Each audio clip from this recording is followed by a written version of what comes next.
হযরত ইদ্রিস নবী দেখতে পেলেন একটা বাগানের মধ্যে কতগুলো ছাগল ঘোরাঘুরি করে, কতগুলো ছাগল চড়ছে, কতগুলো ছাগল ঘোরাঘুরি করছে।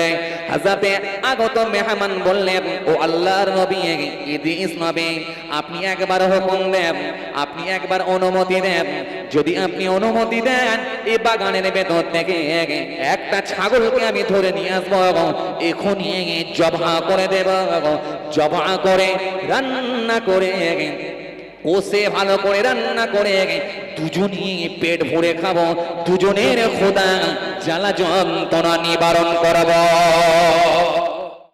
হযরত ইদ্রিস আলাইহিস সালামের নাম শুনেছেন? ইদ্রিস নবী নাম শুনেছেন? একটু কথা বলেন, নাম শুনেছেন? ইদ্রিস আলাইহিস সালাম, ইদ্রিস আলাইহিস সালাম, হযরত ইদ্রিস আলাইহিস সালাম তাফসীরের মধ্যে পড়ছিলাম, তিনি একটা খুব বড় মাপের নবী ছিলেন, জানেন? সমস্ত নবীরাই আল্লাহর কাছে খুব বড় মাপের নবী, তো ইদ্রিস নবীও তার মধ্যে খুব একটা, তিনিও তাদের ভেতরে খুব বড় মাপের নবী ছিলেন। ইদ্রিস আসলামকে আল্লাহ কি পাওয়ার দিয়েছিল জানেন? আল্লাহু আকবার। তিনি বেশিরভাগ দিনেই সিয়াম পালন করতেন, রোজা রেখে কাটিয়ে দিতেন। আর হযরত ইদ্রিস আসলাম যখন পৃথিবীর জমিনে বসে বসে আফতার করতেন, এই আফতারটা দুনিয়ার কোনো খানা, দুনিয়ার কোনো খাবার, দুনিয়ার কোনো ফল দিয়ে আফতার করতেন না। তিনি আল্লাহর জান্নাত থেকে তিনার জন্য আফতার আসতো, সেই আফতার দিয়ে তিনি আফতারি করতেন। জোরে বলবেন না? আর একটু খুশি মনে হবে না?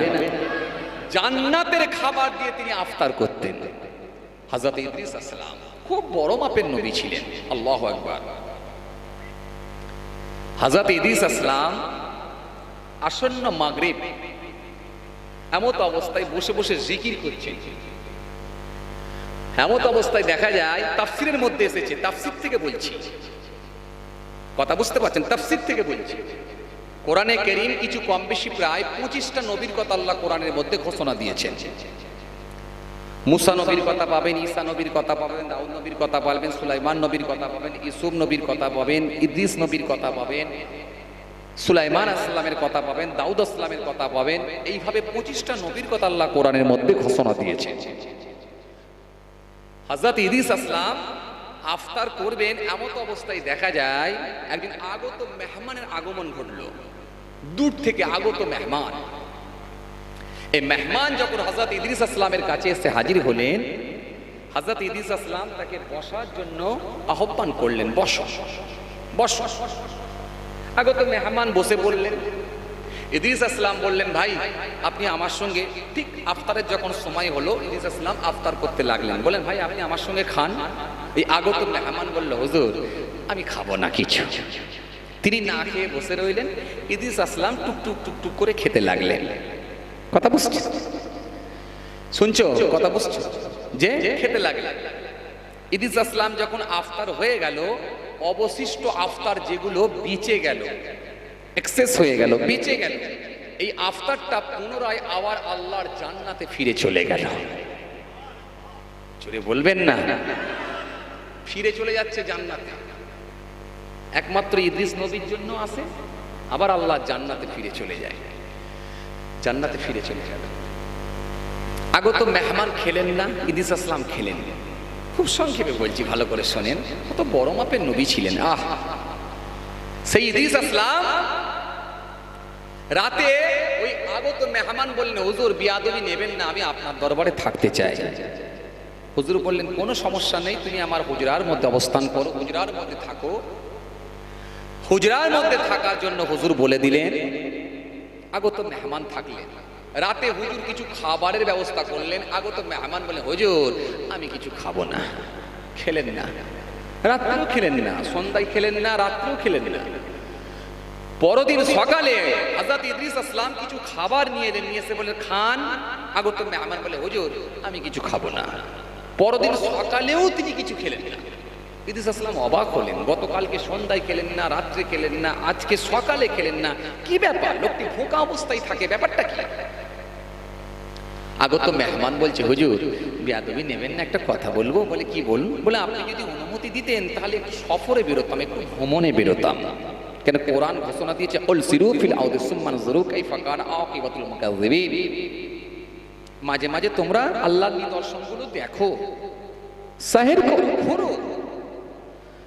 তো হুজুর আপনি যদি অনুমতি দেন তাহলে আপনার সঙ্গে একটু ভ্রমণে সফরে বেরোতাম।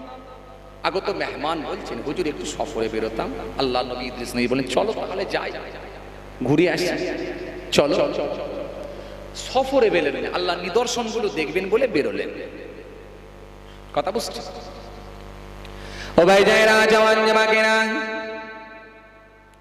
ও আমার মুরব্বিয়ানেরা, শুনে গেলেন বাবা, হযরত ইদ্রিস নবী আগে আগে যান, আগত মেহমান পেছনে পেছনে যান।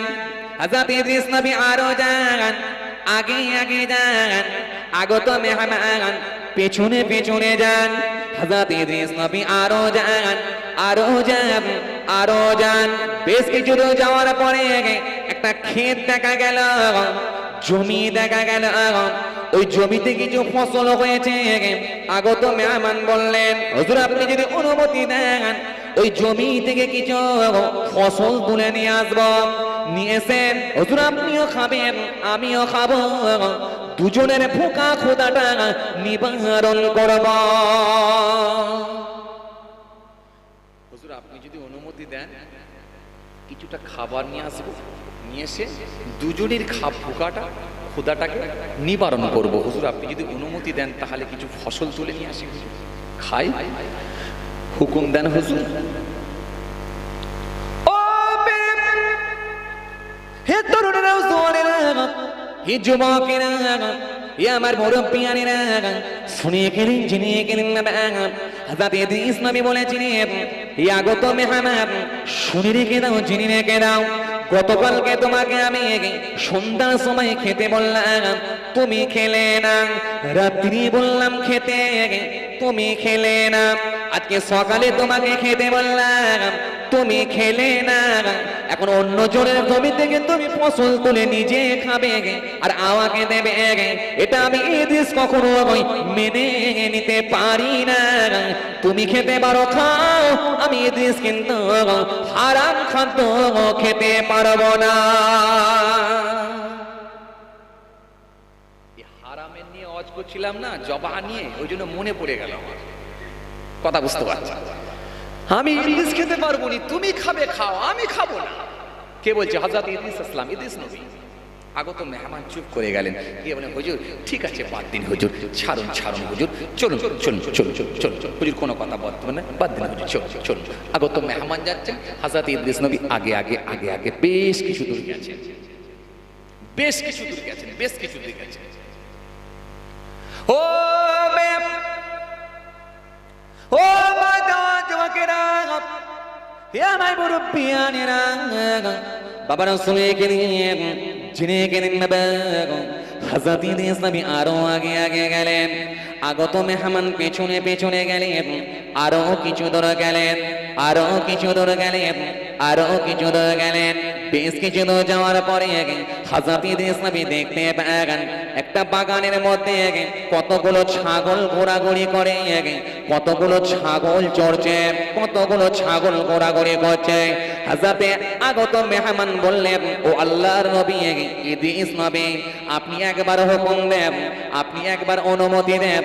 যদি আপনি অনুমতি দেন এই বাগানের ভেতর থেকে একটা ছাগলকে আমি ধরে নিয়ে আসবো, এখনই জবাহ করে দেব, জবাহ করে রান্না করে কষে ভালো করে রান্না করে দুজনই পেট ভরে খাবো, দুজনের ক্ষুধা জ্বালা যন্ত্রণা নিবারণ করব। তখন বললেন খাবনি, আবার বলছে হুজুর তাহলে ছাগলটা খান। মানে ওটা হয়তো খাবে না, কম দামি জিনিস তো, এটা তাহলে দামি খাসি আছে যখন, হুজুর হয়তো খাবে। কথা বুঝছেন? হুজুর ছাগলটা তাহলে খান। হযরত ইদ্রিস নবী বললেন হে আগত মেহমান, তুমি কি জানো না আমি ইদ্রিস হারাম খাদ্য খাই না, আমি ইদ্রিস আল্লাহকে ভয় করি, আমি ইদ্রিস হারাম খাদ্য খেতে পারবো না। যদি তোমাকে খেতে ইচ্ছা করে তুমি খাও, আমি ইদ্রিস কিন্তু খেতে পারবো না। হযরত ইদ্রিস নবী খাবেন ফিন্নার। এজন্য কোরআনে আল্লাহ বললেন, সুন্দর করে জানিয়ে দিয়েছেন, ইন্নামা হারামা আলাইকুমুল মাইতাতা ওয়াদ-দামা ওয়া লাহমাল খিনজির ইন্নামাল খামরু ওয়াল মাইসির ওয়াল আনসাবু ওয়াল আযলাম রিজসুম মিন আমালিশ শায়তান।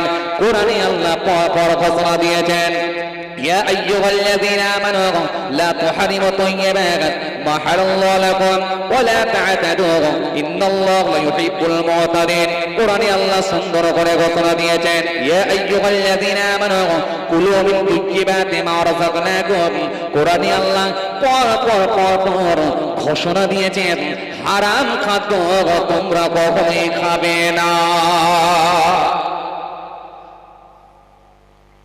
একজন নবী সাহাবীর হাদিস থেকে প্রমাণ পাওয়া যায়। হাদিসটা যাতে জাবের থেকে বর্ণিত হাদিস। وعن جابر قال قال رسول الله صلى الله عليه وسلم لا يدخل الجنة لحم نبت من الشوط وكل لحم نبت من الشوط كانت النار أولى به। বিশ্বনবী বললেন, যার শরীরে যারা পরিমাণ হারাম খাদ্য প্রবেশ করবে ওই শরীরটা আমি রাসূলুল্লাহ বলিয়ে কখনো জান্নাতে প্রবেশ করবে না, কখনো জান্নাতে ঢুকবে না। কোরআনে আল্লাহ কি বললেন, হারাম খাদ্য তোমরা খাবে না। ইন্নামা নিশ্চয় হারামা হারাম করে দেয়া হয়েছে আলাইকুম তোমাদের জন্য মাইতাতা মৃত জানোয়ার ওয়াদাবা প্রবাহিত রক্ত ওয়া লাহমাল খিনজির শুকরের মাংস। এজন্য শুকরের মাংস খেতে পারবে না, হারাম খাদ্য খেতে পারবে না।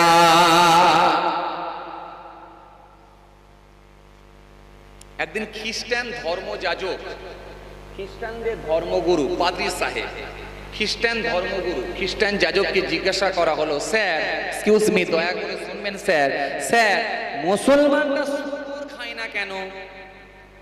মুসলমানরা শুকরের মাংস খায় না কেন? আমরা খাই, ওরা খায় না কেন স্যার? খ্রিস্টান ধর্মগুরু পাদ্রী সাহেবকে জিজ্ঞাসা করা হচ্ছে, স্যার শুকরের মাংসটা ওরা খায় না কেন? বলে, দেখো শুকর হচ্ছে ময়লা, খারাপ জায়গায় থাকায় অভ্যস্ত বা খারাপ ময়লার সঙ্গে সম্পৃক্ত। এই জন্য শুকরের মাংস ওরা খায় না, কিন্তু আমরা খাই। কিন্তু আসল দৃষ্টি দিয়ে যদি দেখা হয় ব্যাপারটা একই। খ্রিস্টান ধর্মগুরু বলে ব্যাপারটা একই। বলে কেমন একই? বলে দেখো, সাপোজ ধরে নাও, যখন আমরা কোনো ময়লা আবর্জনাগুলোকে জমিতে নিয়ে গিয়ে সার হিসাবে ব্যবহার করি, ধরে নাও ওই সারটা কোনো গাছের গোড়ায় দিলাম, কাঁঠাল গাছ হতে পারে, আজির গাছ, পেয়ারা গাছ হতে পারে, আম গাছ হতে পারে। সেই গাছের গোড়াতে যখন আমরা ওই আবর্জনাটাকে দিলাম, ওই পুষ্টি যখন শোষণ করে শিকড়ের মাধ্যমে চলে গেল, ওই আম গাছে যখন আম হলো, সেই আমটা তো দেখো সবাই খায়।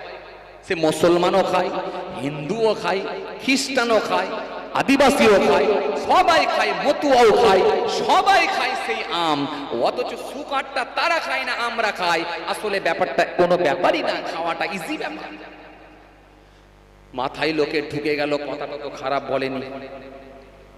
ময়লা আবর্জনার সঙ্গে সম্পৃক্ত হওয়ার কারণে যদি শুকর তারা যদি না খায়, তাহলে আম কেন খায়, কাঁঠাল কেন খায়, এটা কেন খেতে পারে?